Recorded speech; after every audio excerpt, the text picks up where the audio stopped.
Yo, what is going on YouTube? I am Germ here, and I'm sure this video is coming as no surprise to many of you. We just can't talk about this past weekend and these next coming weeks, if not even these next coming months, if not the rest of this year of League of Legends without talking about LS. Obviously, Cloud9 has had quite the downfall over the past couple of weeks, and this has led to many people talking about LS. This has led to LS talking about Cloud9. There are all kinds of hot takes being thrown around. Some of them I agree with very much. Some of them I agree with a little bit and maybe bits and pieces of, and some of them I think are just downright idiotic, but we're getting a little bit of everything right now. And in this video today, I wanted to go over some of the things that LS has been saying about Cloud9, some of his reactions to their, getting dominated by 100 Thieves this past weekend.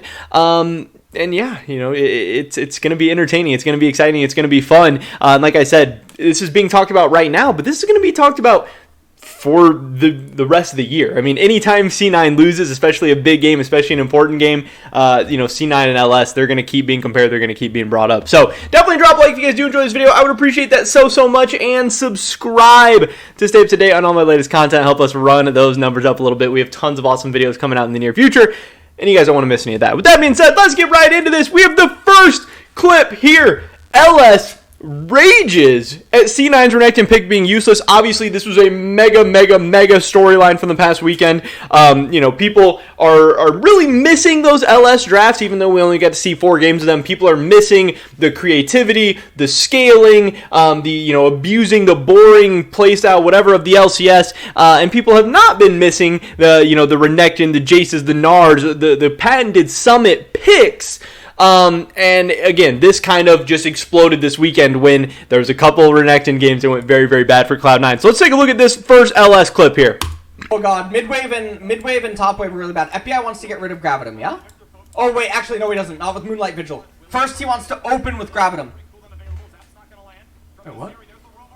The fuck? Dude! Renekton is so fucking bad! This champion is so dog shit useless! Holy shit! Berserker on the backside.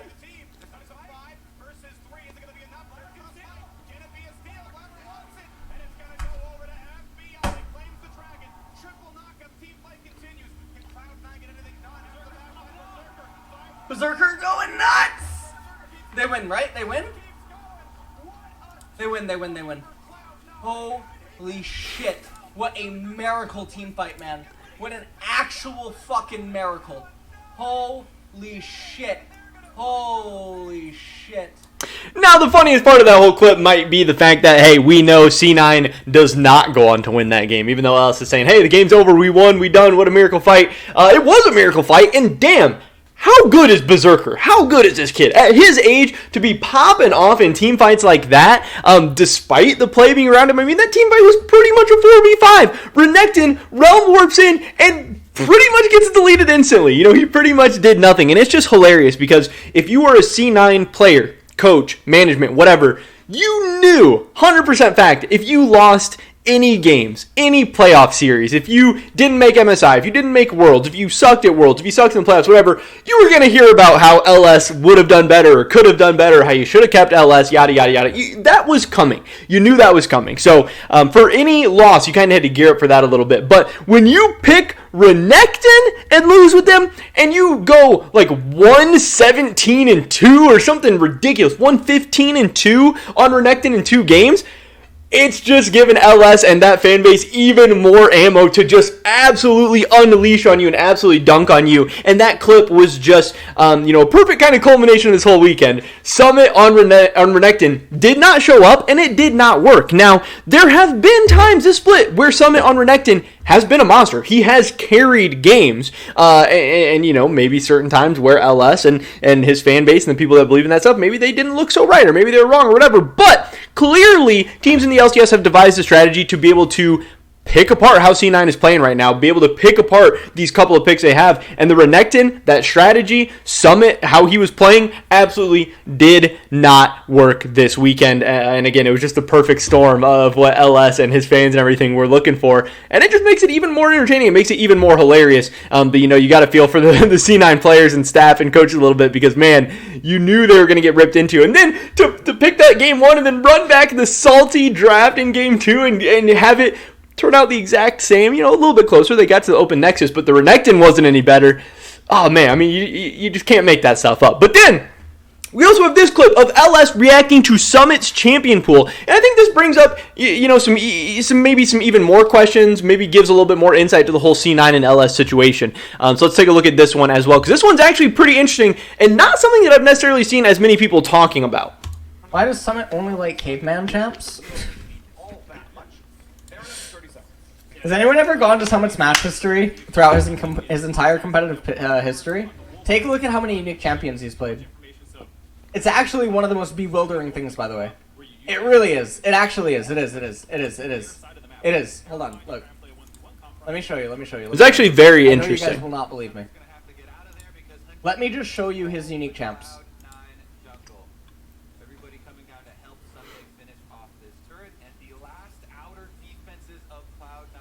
And somebody had posted this on like Reddit or something. I think it's where LS found out this information in the first place. It's the same 4 or 5. It is the same 4 or 5. Champions the entire time. What is going on? It's actually kind of impressive. It really is. I agree. It's actually impressive that for like 4 years you just play 6 champions. Now, on those champions, he is a monster. Don't get me wrong. Okay, in Summit's entire career, since Season 4, he has played 1, 2, 3, 4, 5, 6, 7, 8, 9, 10, 11, 12, 13, 14, 15, 16, 17, 18, 19, 20. 1, 2, 3, 4, 5, 6, 7, 8, 9, 10... 31, 2, 3, 4, 5, 6. 36 unique champions. And of those 36 unique, 10 of them were 1 games. 7 of them were 2 games. So of 36 unique picks, I think 17 he had played 2 or less games of, meaning we're talking 8 or 9 years, he's played pretty much 19 champions. That is crazy. And that maybe gives us some insight into why LS and Summit maybe butted heads. Maybe why LS didn't work out at Cloud9 when you have a guy like Summit who clearly has his main staple of, 5, 6, 10, whatever champions and this one playstyle that he's been playing for the past 8 or 9 years. Now, obviously, that brings into question, why is he not practicing other things? Why has nobody ever made him practice other things? Can he not play other things? Can he not practice other things? Does he just refuse to? Is he just worse at them? Is this just his best strategy? So he's like, why would I play a worse strategy? I don't know, but it also makes me question, the fact that LS played a big part in getting Summit to Cloud9. So obviously LS knew Summit as a player. He knew his history. He knows this is a guy with a historically small champion pool. This is a guy who likes to play the Renekton, Jace, Gnar. A lot of champions that at certain times, LS has not necessarily loved. So why is LS surprised by some of this stuff, I guess? Like, shouldn't he have known it? Did he know it and he thought he could change Summit? Did Summit tell him he was maybe willing to change and then he kind of went back on some stuff? I don't know. But it is very, very interesting. I think it does give us a little bit of insight into why C9 is drafting the way they are. Hey, this is what Summit has always done for whatever reason. This isn't just necessarily a C9 issue. It might be the players and the personnel they have issue, and they may not have ever played anything, or they might just be way worse at other stuff. Like, this might be the best version of Cloud9. That's kind of my problem with LS and his fans and stuff who say, hey, LS would do better with Cloud9, or if they played LS's drafts, they would do better. And it's like, that... You don't know if that's true or not. Now, they might do better if they pick different drafts, they pick different champions or whatever, but it's also possible that this is the best version of C9. Now, obviously, then you could argue, and I would agree, that this clearly isn't working, so it's time to try something else, even if you think it might end up worse or whatever. But just saying LS would make C9 better, or LS would look better, for C9, It's not necessarily true. We don't know. It's an interesting hypothetical, and it's a great discussion to have, but if you're saying LS could save Cloud9 or make them better or whatever, that's just really stupid to me because that doesn't make sense. You could say you think, you don't know. I don't know. You don't know. Nobody knows. But, again, this is not a new problem for Summit. This is not a new problem for C9. This is what they've always done. And again, at one point in the year, it worked insanely well. And all those kind of doubts and haters and everything were silenced for a little bit. But now it's clearly not working. So now they're getting to take their punches, and rightfully so, because the C9's performance this past weekend was absolutely disgusting. It'll be very interesting to see, hey, do they double down on it this next weekend? Do they try something different? Do they have a counter to it pulled up? I don't know. But again, this whole thing shouldn't have necessarily been surprising, even to LS, I don't think. LS should have been, and probably was, familiar with Summit, his champion pool, his play style, the fact that he doesn't play other stuff. Summit was one of the guys who was like, hey, this guy's trying to make me play Soraka. I don't want to play Soraka. I play Jace. I play Gnar. I play Renekton. And it definitely seems like they butted heads a little bit, and maybe that played some part into, LS ultimately being removed from the team. But who knows? I don't know. But these were some of LS's reactions to C9's weekend, because I'm sure a lot of people were wanting to hear what he had to say, and we're waiting to find out. So that is pretty much it for this video today, guys. Definitely drop a like if you did enjoy it. I would appreciate it so much. Leave a comment down below. What do you think C9 should do? Do you think they should play some LS-style drafts? Do you think they should double down on the Renekton, Gnar, and Jace? Do you think there's some middle ground that might be the best for this team?